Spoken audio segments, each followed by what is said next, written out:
What's up, you guys? Void here, coming back at y'all with another Commander deck tech video for another one of my patrons. Gonna be doing this all week, so I have a lot of requests coming in. This time we're gonna do another one for Omar. And he kind of had a few different options that he wanted me to look at, but he eventually settled on Nicol Bolas Tribal, it seems. The theme is going to be punishing your opponents for doing things like drawing cards, discarding cards, tapping lands, doing that kind of stuff. And that kind of goes on theme with Grixis. There's a lot of punishing effects. So the commander we're using is obviously Nicol Bolas, the creature. He is a whopping 8 mana for a 7/7 flyer. At the beginning of your upkeep, sacrifice Nicol Bolas unless you pay 3 mana, so Grixis colors, but whenever he deals combat damage to an opponent, that player discards their hand. So really powerful. We're going to try to synergize with that as well, discarding our opponent's hands. That's going to work well with a few other cards in this deck. As always, we're going to take a look at the lands first, just to see if there's anything super useful, aside from just mana fixing, and that seems to be what this deck is entirely made up of. You do have your cards like Reliquary Tower, Bajuka Bog, I think are good utility cards that give you a little bit more aside from mana fixing, but the rest is just good mana fixing. We have about 9 artifacts. We have Sol Ring, obviously. We also have Ankh of Mishra. Whenever a land enters the battlefield, it's going to deal 2 damage to that land's controller. Going to deal 2 damage to us, but hopefully in Grixis colors we don't come across too much landfall, anything like that. We also play a few signets here, Dimir Signet, Izzet Signet, and Rakdos Signet. We need some decent mana fixing. We don't always have the best land ramp in these colors, so we want to be able to get it however we can. We of course play Lightning Greaves because being able to swing with Nicol Bolas the turn we get him out is amazing. Forcing an opponent to discard their entire hand is super powerful. You want to be able to do it as soon as you can. We play Commander Sphere, getting more mana fixing and also being able to sacrifice it and then draw a card. So you get efficiency there, amazing. We also have Gem of Becoming. This one is a little bit more on flavor. You see the Bolas horns right there. You can pay 3 and sacrifice it, search your library for an island, a swamp, and a mountain. You reveal those cards and put them into your hand, and then you shuffle your library, so it's going to get you basically all 3 of your basics. We have Visage of Bolas. When it enters the battlefield, you get to search your library and or graveyard for a card named Nicol Bolas, a Deceiver. We are playing just about every single Nicol Bolas, so it is cool when we can tutor one up to our hand. But it's also going to be able to tap for the 3 colors that we need. Moving on to creatures, we have 14 of them. We have Cataract Parasite. Whenever an opponent draws a card, if we control a red permanent, it's going to deal 1 damage to that player. This is also pretty noteworthy because we do play Nekasar type effects, things like that, wheels. Some of them are in here. It's not the main theme of the deck, but we want to be able to punish our opponents that way. We do have Jace's Archivist, which is going to do some pretty cool things with Cataract Parasite and other cards, but having a Windfall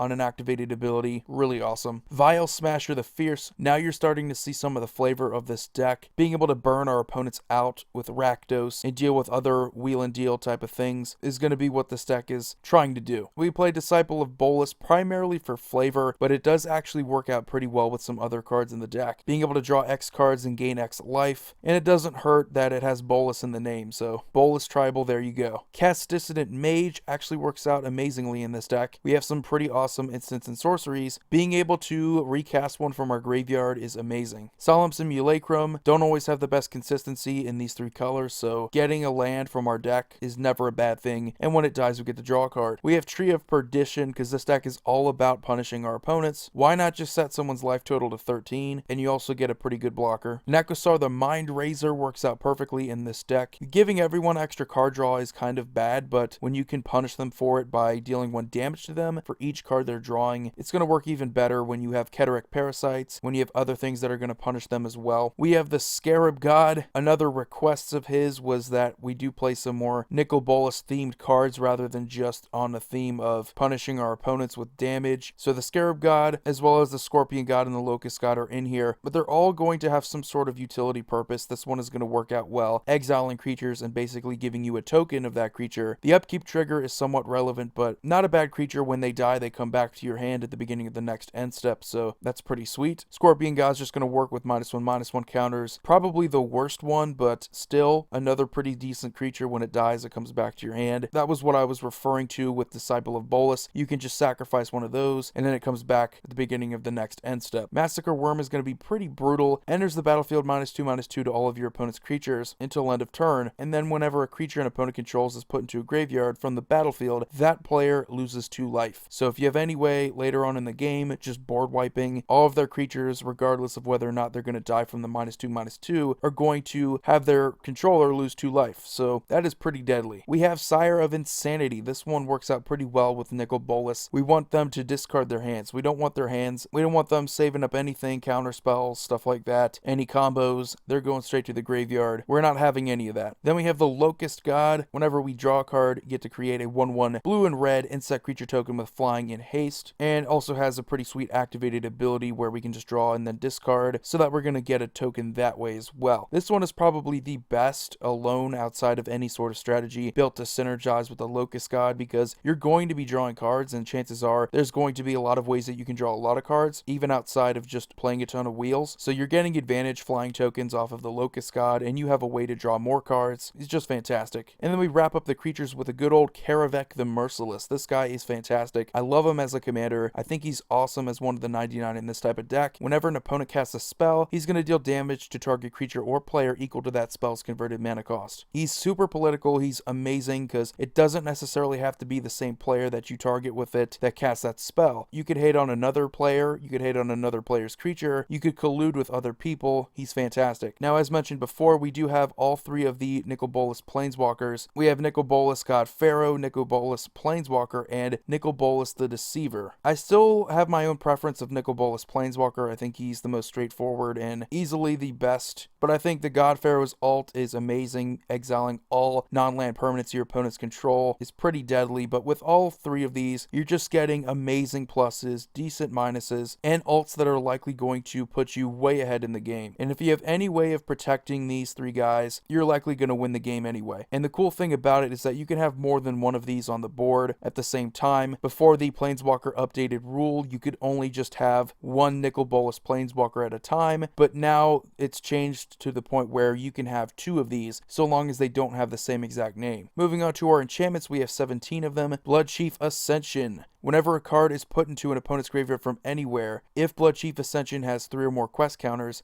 that player's going to lose 2 life, and you're going to gain 2 life. You get quest counters by having an opponent lose 2 or more life each turn, so that is pretty easy to trigger that, get enough counters, and then you're pretty much just going to drain a bunch of life. Dragon Tempest is pretty important. The only reason why I would say it's in here is to give Nicol Bolas haste, and that's really good. It's basically a 2 mana fervor. Not bad. When we can just bring him out there the first time we get him out there, and then just force an opponent to discard their hands, I think that is pretty sweet. We also have Liliana's Caress and Waste Not. These 2 are very similar. Kind of like Bloodchief Ascension, yet again, we want to synergize with a bunch of cards going to the graveyard, whether it's discarding or other things that Bloodchief Ascension works with, or Liliana's Caress and Waste Not, where they specifically deal with discarding cards. Liliana's Caress is a little bit more straightforward. Whenever an opponent discards a card, they're going to lose 2 life, and that's about it, which is still pretty sweet. Waste Not is going to give you a ton of advantage. Whenever they discard a creature card, you get a 2/2 zombie. Whenever they discard a land card, you get 2 black mana in your mana pool, and whenever they discard a non-creature, non-land card, you get to draw a card. So all 3 things are amazing, and we have a ton of things to synergize with that pretty well. We have Phyrexian Arena just to give us some more card draw. Never a bad thing to invest in some good consistency and setup. Phyrexian Tyranny is amazing, going to work well with Nekosar and similar cards. Whenever a player draws a card, that player's going to lose 2 life unless he or she pays 2 generic mana. So pretty much just amazing if you can pile this up. It's going to hurt you, yeah, technically, but your opponents are also going to feel the burn with Nekosar and Cataract Parasite and other effects that are just causing them to lose a bunch of life. So it's definitely worth it. I love the artwork and everything. It's hilarious. We have Propaganda because likely we're going to be playing Arch Enemy if we're just hurting everyone. So Propaganda is going to help us out a little bit. Rhystic Study, kind of like Phyrexian Arena, 3 mana enchantment that's going to draw us a bunch of cards. This one is basically just going to tax our opponents if they're afraid of us drawing cards though. Underworld Dreams, same thing as Cataract Parasite, but pretty much just an enchantment that's going to sit on the board, going to deal 1 damage to an opponent whenever they draw a card. Mana Barbs, same purpose as Ankh of Mishra. We want to punish our opponents with their lands, and likely we play this after we've played everything else we needed to in the turn. It's going to deal 1 damage to the player for each land they're tapping. No Mercy, kind of like Propaganda, we're going to be playing Arch Enemy. We want to deter them from attacking us, and having their creatures be destroyed is a pretty good deterrence. Spiteful Vision, same thing as Underworld Dreams, Cataract Parasite, Nekosar, going to deal 1 damage to everybody whenever they draw a card, but hopefully you have a lot more things that are hurting your opponents, so it's definitely good for for us either way. We do have Exquisite Blood because this deck is going to force our opponents to lose a lot of life. Gaining that much life is fantastic, and it's going to put us ahead even further. We have a Painful Quandary. Whenever an opponent casts a spell, they're going to lose 5 life unless they discard a card. This one is amazing after we swing with Nicol Bolas. Force them to discard their hands, so whatever they top deck, they're going to have to lose 5 life because they don't have anything to discard. Just a brilliant card. Polluted Bonds is going to be like an Ankh of Mishra, but we're not affected by it, and whenever a land comes into play under an opponent's control, they're going to lose 2 life and we're going to gain 2 life. So yet again, putting us ahead and punishing them for trying to do what they normally would do. Wound Reflection is a pretty decent card, can definitely win us a lot of games every single turn, each turn, and at the end of that turn, each opponent loses life equal to the life that he or she lost that turn. All of these things, all of these triggers, it's going to add up even quicker with Wound Reflection. It's going to be amazing. And then our last enchantment is Price of Knowledge. Players have no maximum hand size, and at the beginning of each opponent's upkeep, it's going to deal damage to that player equal to the number of cards in their hand. So it works well with Nekasar, giving them more card draw, and it's going to deal more damage to them if they have more cards in their hand. Moving on to sorceries, we have 16 of them. We have Vandal Blast. Overload it and you get to destroy all artifacts you don't control. That's pretty sweet.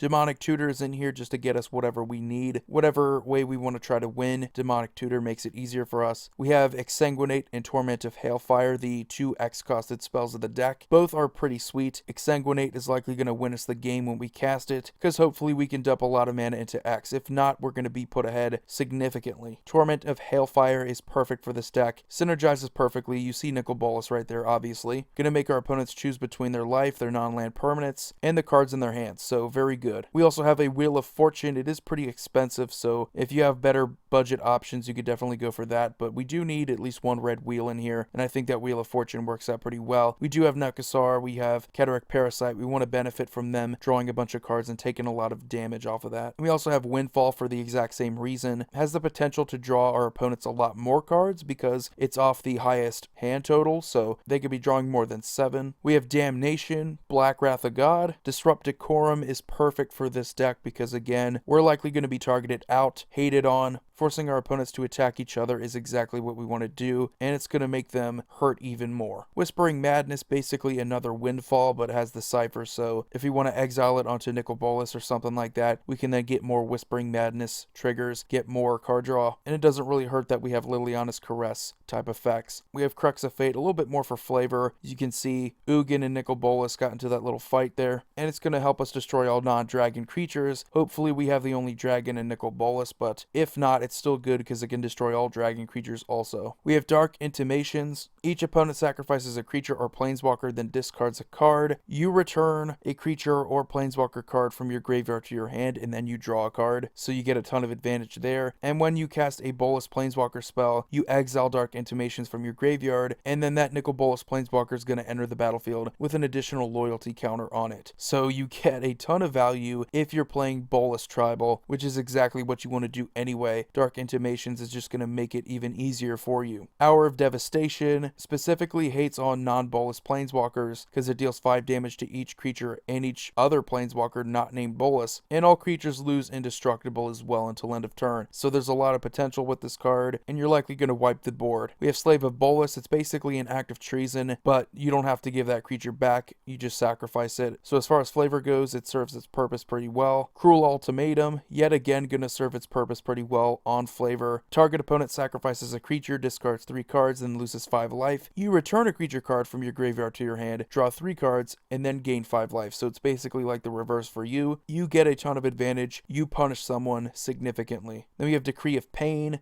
The ability to basically Damnation, but you also get to draw a card for each creature destroyed. You could also cycle it away to give all creatures -2/-2 until end of turn and draw a card. And then we have our last sorcery, which is Blasphemous Act, dealing 13 damage to each creature with insane cost reduction. I've mentioned this card before. It is just amazing. And then we wrap up the entire deck tech with our 3 instants: Cyclonic Rift, Rakdos Charm, and Terminate, all of which are amazing removal. Rakdos Charm is probably my favorite one because we have the ability ability to hate on graveyard decks, and we also have the ability to hate on token decks, dealing 1 damage to its controller, each creature. That is amazing. Terminate and Cyclonic Rift are a little bit more straightforward. Obviously, Cyclonic Rift can clear a board, bounce everything back to our opponent's hands, and then we can just swing with Nicol Bolas and then force them to discard their hands. I think that is pretty deadly. But anyway, guys, that's going to do it for this entire deck tech. I thought this was extremely fun. I usually don't look at the Elder Dragons when I want to play Commander. They're kind of old school, but Nicol Bolas is probably the most fun one in my opinion. You just have so much synergy with Bolas as opposed to the other Elder Dragons that's a little bit easier to make a deck around them. But anyway, guys, as always, you have a wonderful day. Void here signing off. See you all next video.